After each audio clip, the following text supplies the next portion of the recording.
I'm a producer. My It's job plumbers, is to right? produce films. And in order to do that, I need writers. Yeah.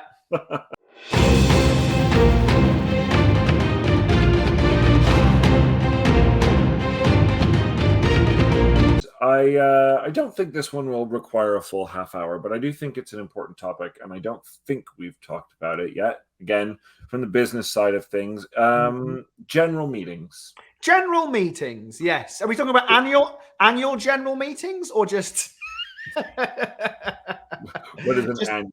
Oh, an annual general meeting is something that a company has or a business has. They have an annual general meeting where they discuss. Anyway, yes. No. Yeah. General meetings as a writer. This is. Tell us what a general meeting is, Jake. So a general meeting is where you have a meeting with a producer or a studio executive, or could be a director, could be an actor. Where there is nothing specific that you're meeting to talk about. Hence general. And also it's an opportunity to form a relationship or to reestablish a relationship, to catch up with someone who you might have met 5 or 6 years ago and you want to, reconnect with. And they are the way that I think fundamentally that relationships are formed in this business by writers, because they're organized generally by your team, by a manager, an agent. I guess in theory a lawyer could set a meeting at some point. It hasn't happened for us, but in theory that could. Or you can set your own generals. You could literally. I know one young writer who literally calls up companies on her own because her agents aren't doing it for her and says, "Hi, I'm so and so. I've written this thing. I'd really like to come and meet with you." And she said, and honestly, I amazing props to this person. I think she's incredible, because I would go, I would never have the courage to do that, Oh no, I would get suddenly very British about it. I could ask a producer for a general, but this person does. So anyway, it is possible. And to be clear, she is a professional writer and she is repped. Yeah, I would not recommend doing this if you are just still trying to quote unquote gain access to the industry. Yeah, she's able to set those generals because she is a working writer, even though she's younger. Yeah, and anyway. I think that so the purpose obviously is to get to know each other. I feel like what a lot of people going into screenwriting may not know is just how important relationships are, and also how important being likable is. Yeah, and it sounds like a kind of like a it's kind of an icky thing to say. Kind of an icky thing to say, but but it's true, because here's the thing: people like to work with people they like. I once remember reading a tweet years ago, and I really remember it, and it was by a working director who also screenwrites, kind of saying, I don't get why you have to be good in a room as a screenwriter. But it's because of those reasons that you say people like to work with people you like. Yeah. And I get that for a lot of maybe writer types, having meetings with people, face-to-face meetings with people might be difficult. Might be socially difficult. You may have to overcome something in order to do these things well. Yeah. But it's important because there's a few things I think, if it's an initial general and not like a reconnect general, if it's an initial general, most likely the person has read your work. And so they at least think that you're a competent writer, which is great. So you don't need to prove yourself in terms of your writing ability. What they're wanting to know is, who are you? Yeah. And they're wanting to know, if we were to develop something together, will I enjoy that process? If I'm going to take you to a studio or to an actor or to a director and I'm going to vouch for you, am I going to be embarrassed? Yeah. Totally. These are questions that I feel like, because this is a relationship town and people rely on the word of others or people's opinions and things like that, while your writing is definitely a huge part of it, of course, it's not the only part. Well, it comes back to our conversation a little bit yesterday about balancing art and commerce. This, interestingly, it falls into the kind of commerce side of it, falls into the business side of it. You can be a fantastic writer and really suck in the room. And now, if you are the most amazing writer, maybe you can get away with sucking in the room. Yeah. Maybe you can. I mean, look, if you write the next, Godfather, totally. and you're terrible in the room, you'll leave and they'll go, man, they're not someone that is great. Like, their work is so good. Maybe we can just kind of like keep them away from people as much as possible, and we'll still find a way to sell the script because it's so fucking amazing. You should, of course, always be aiming to write things as well as possible. And that goes without question. Always. And also, this is going to be an enormous part of the business that you do on a regular basis. We just came out of a general just now. Yes. Someone who we've known for a long time and we haven't connected with for a little while. We sat down on Zoom with them and we had a general meeting. And generally, the first part of a general meeting is chit-chat about life. If you don't know someone, every time we go into a general meeting with a producer whom we haven't met with before, the first question they always ask is, so, how did you guys start working together? Yes. I mean, it became, in the first, couple of years, became almost a joke. In fact, I used to start making up answers. Like, well, Ben ordered a mail-order Russian bride, and I turned up instead. Stuff like that, and then all of a sudden you've got a little bit of a laugh. Yeah. Breaking the ice is always good. It's, and if you can find a way to insert humor into things, that's always good too, even if you're not a comedy writer. Yes, even if you're not funny. Part of the way that we, communicate as human beings. Yes. And we want to just be human beings with each other. But there is another part to a general that so the first half I would say is definitely like, are you someone I want to work with? 5 or 10 minutes is always going to be that. And then the second part of the general is 9 times out of 10. So do you have anything else? Yeah. What are you working on? Or Well, I mean, the what are you working on is probably a segue into that. It's more like, so they want to hear like, ooh, are you still active? Is there still interest in you? And the underlying tone is, can we do some business? Yes. Do you have an idea that we can produce? There's no reason for a general if the person has no interest in doing business going into it. Now, they haven't decided yet because they haven't met you yet, but they've read enough or they've talked to your agent and your agent has talked you up enough and they've had coverage done on your script or something where they know at least you're a competent writer, that they're going into it going, this could be a person I could work with. And, also I could make money off of. I'm a producer. My job is to produce films. And in order to do that, I need writers. Yeah. Right? I can't go to studios and sell movies if I don't have scripts. As much as they'd like to do it without us. Yes, it cannot be done. So the second, once you transition from, we're getting along well, there's a good vibe, this is fun, oh, what are you working on? Oh, cool, it sounds like you've got some good projects going on. Well, here's what our company does. This is what we're kind of looking for.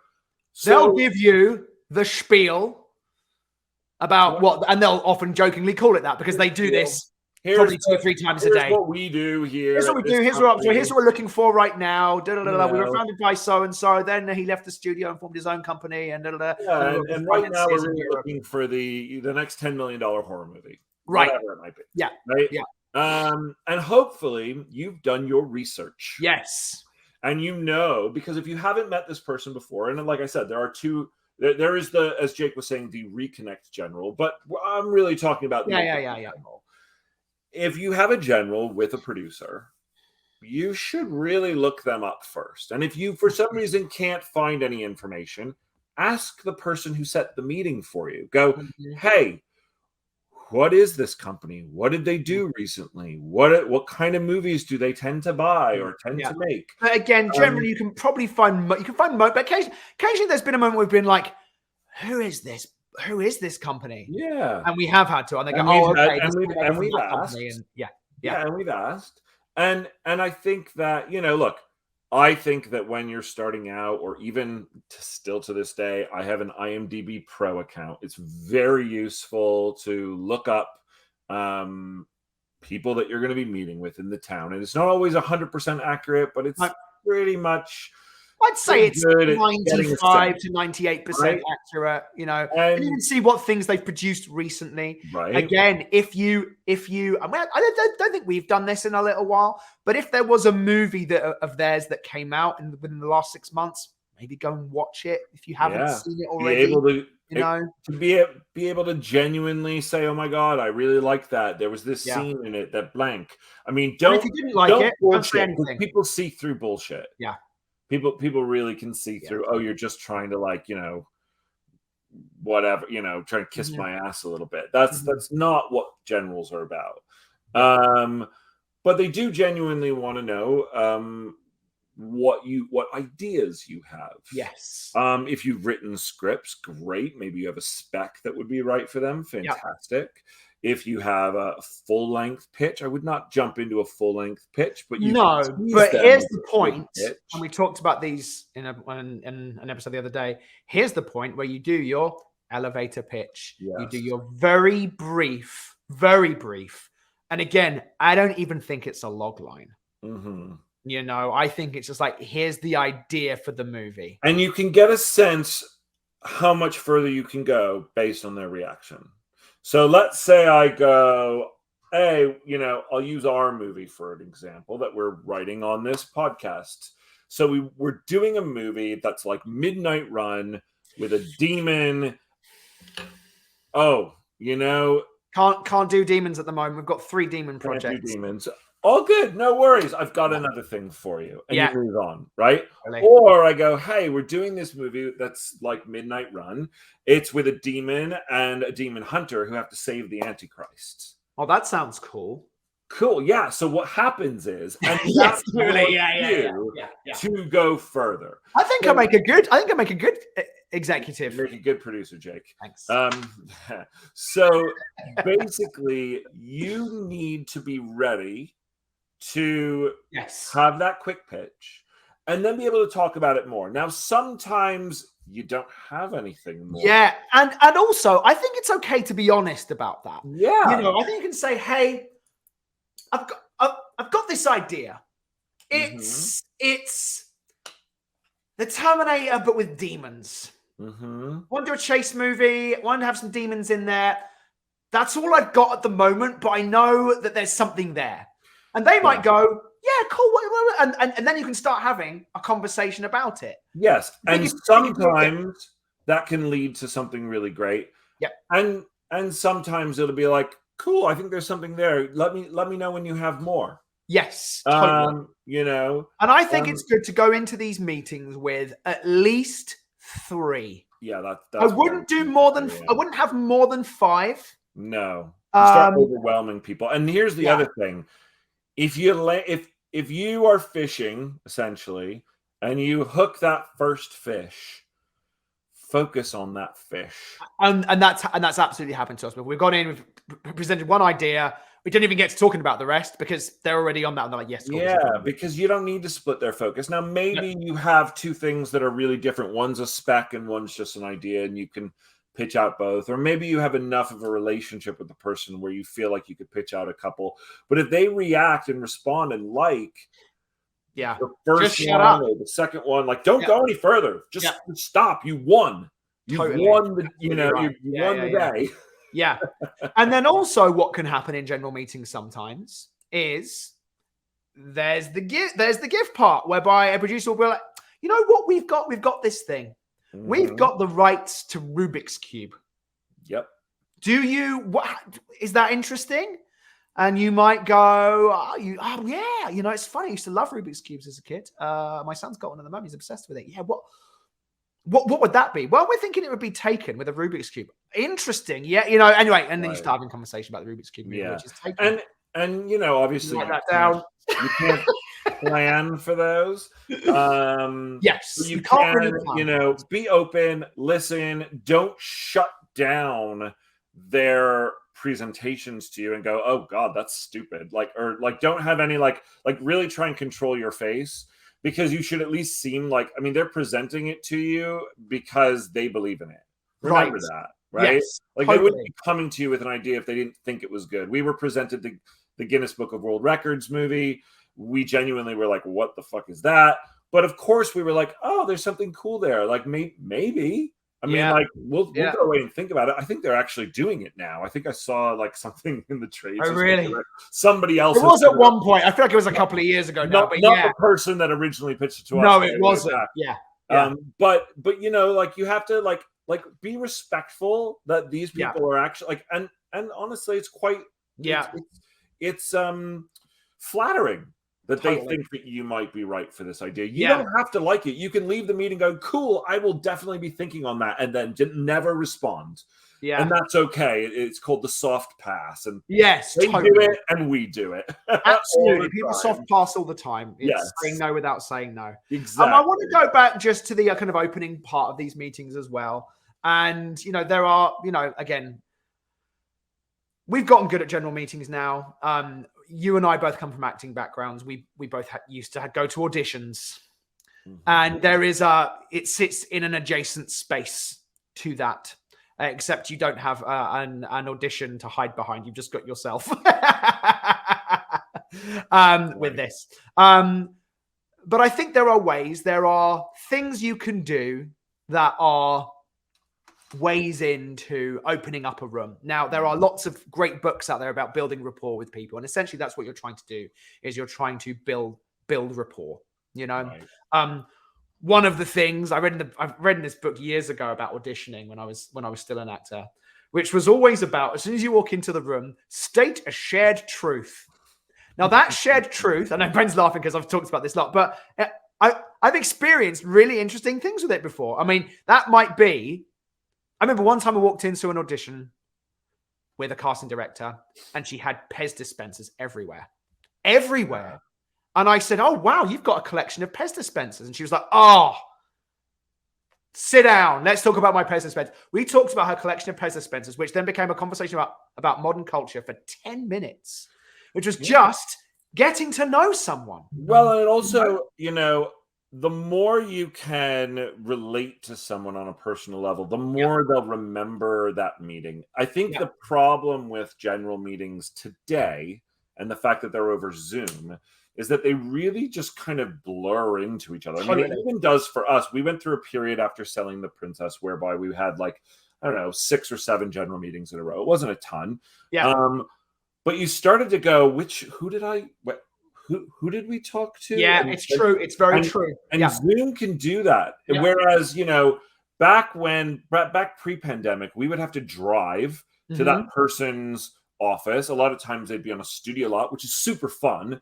And you remember, we went to Warner Brothers that day. Totally. We met with so-and-so. And then they would know us and they'd see our clothes or just our or you could make comments about someone's office. Yeah. But again, it's interesting, we're working with someone whose books are organized behind him by color. He's done the home edit thing. And we mentioned that in a meeting. Wow, I love your collection of, but that was must have taken you. Okay, but the other thing, so you can still do it if the environment presents itself. Yeah. The other thing you can do, and actually I think Daniel Conker, our friend Daniel Conker online, he's a fantastic screenwriter who's got a movie in production at the moment. It's very exciting, or just wrapped actually.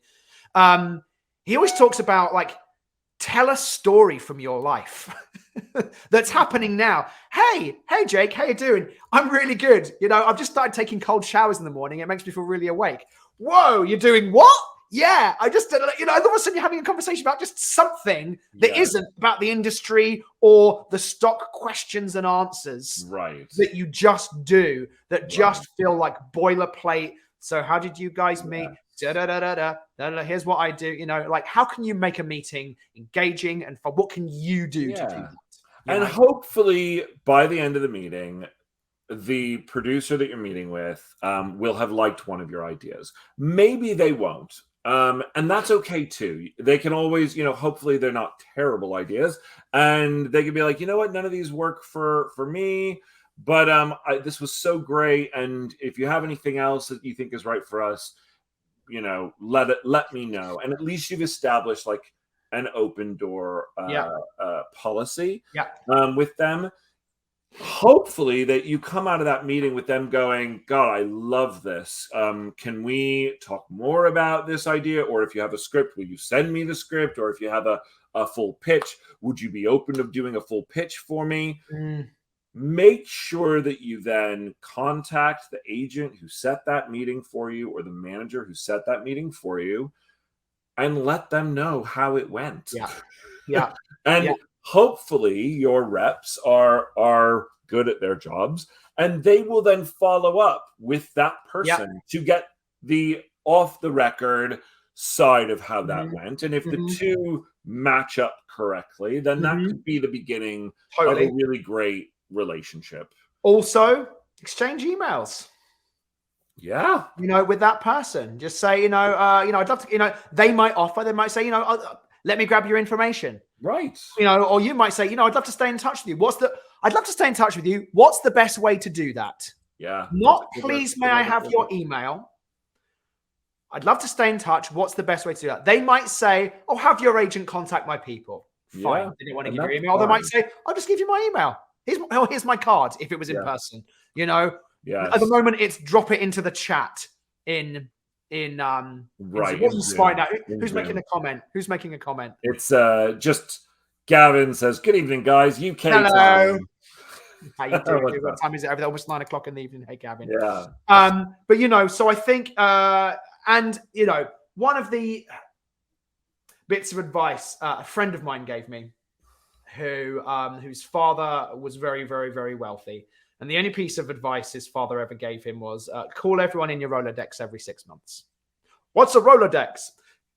But yeah. And it's not to say that you necessarily have to, but ultimately the point behind it is maintain relationships with people.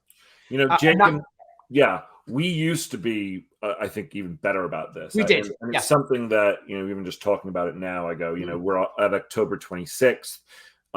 It's something to be thinking about because while, it seems kind of silly almost to send out Christmas cards, it actually is not a bad thing. And the reason is because even if one of those people goes, oh yeah, I had a best meeting with them. I wonder what I need to contact them again and we should have lunch or we should have coffee. One fucking person can turn into a job. And so I remember that time we sent a Christmas card out. I think it was actually a card, wasn't it? We sent an actual physical Christmas card out, and the person got it, was like, that's great. Let's set lunch. We set lunch for January, and that turned into a job that paid us tens of thousands of dollars because we sent we sent a Christmas card. In fact, actually, our logo or our banner is one of our Christmas card pictures. It's us on Santa's knee. These generals are a place to start building that Rolodex, right? Yeah. And we just keep a regular spreadsheet, and we used to be religious about it, and we would every single general we would put down who we met with, the date, what we talked about, if they were interested in. We had like literally different things in our numbers. We've become terrible about it, which is not. I think we can get better at that. But we literally would, so that we could then go back in 6 months' time, even if it wasn't Christmas time, and go, is there anyone that we didn't follow up with because they were interested in this idea? And we never followed up with them about that because time flies. And then other meetings come in, and all of a sudden you're like, I think, yes. Yes, I think we need to get better at doing that. And B, to our viewers and listeners, do that. Maintain a spreadsheet, and you can look at it every 3 months. And go, oh, yes, we met with them. What happened about that? Let me email my manager. Oh, the Christmas card thing, look, it can be expensive. It can be annoying. One year we sent out a postcard one, which was a little bit easier. One year we sent out an actual card with an envelope. We usually, our thing is to usually do something kind of funny and clever. But you can, whatever your personality is and your style, just do it to remind people of that. Don't be asking for things. Or the year before. What's that? We did. What I'm trying to remember if it was last year or the year before. We sent out a picture of 4 versions of us on Zoom. Yeah, it was a Zoom. Yeah, it was a goof. We took like fake pictures of us in a Zoom room, and they were all like goofy pictures. Nowadays too, honestly, like I think a digital card is fine as well. Yeah. The only thing about the digital card that you do have to remember is it won't be something they see more than once. Whereas the physical card would be something that if it was really funny, I remember somebody saying that they had our card on their desk for like a month. Totally. Because it was just like a really funny card. No, it was the Santa Claus one. It was the Santa Claus one. Yeah. And in fact, actually, our manager had it on his desk for ages. Yeah. So like, I think it's more challenging in 2022 to do the physical card thing, and it's gotten really expensive. But the digital card thing is not hard to do. It's really easy to do. Yeah. And at least it will put you back in somebody's mind. And also, if it was using something like a paperless post, there's certain things you can do about, you can track who opened it. Mm-hmm. So you'll know who's seen it. Be like, oh, I know that this person at this studio opened our email. Cool. And also, it's very easy for them to respond quickly. Thanks, guys. Hope you have a great holiday season too. And then you've established some communication again. Let's touch base in the new year. Great. You know. So that's cards. That's generals. Generals are good. Generals are great. We've gotten lots of work out of generals. So we have. So do generals. Do them.